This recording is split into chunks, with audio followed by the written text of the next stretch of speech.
নবী সাল্লাল্লাহু আলাইহি সাল্লাম বলেছেন, হুজিবাতিল জান্নাতু বিল মাকারিহ ওয়া হুজিবাতিন নারু বিশ শাহওয়াত। দুঃখ ও মুসিবত দ্বারা জান্নাত পরিবেষ্টিত,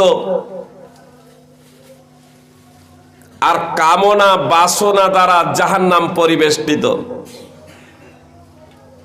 সহিহ বুখারীর বর্ণনা, হাদিস নম্বর 6487।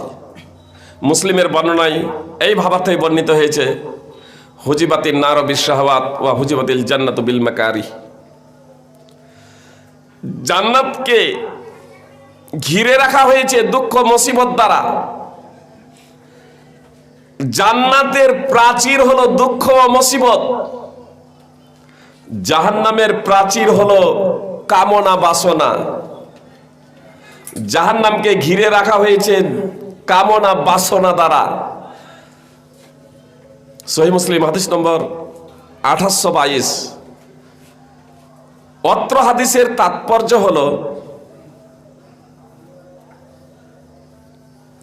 কেউ যদি জান্নাতে যেতে চায় তাহলে তাকে জীবনে দুঃখ, কষ্ট, মুসিবত সহ্য করতে হবে।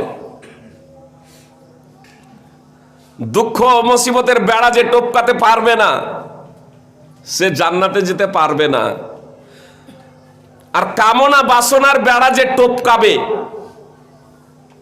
প্রবৃত্তির বাসনা যে টপকাবে, সে জাহান্নামে যাবে। এজন্য কামনা বাসনার প্রাচীর থেকে দূরত্ব অবলম্বন করতে হবে,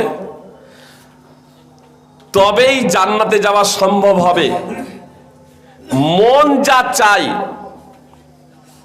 যদি আমরা তাই করি, তাহলে আমাদের ব্যক্তিত্ব জীবনে, পারিবারিক জীবনে, সামাজিক জীবনে নৈতিকতার অবক্ষয় ঘটবে, এটা স্বাভাবিক।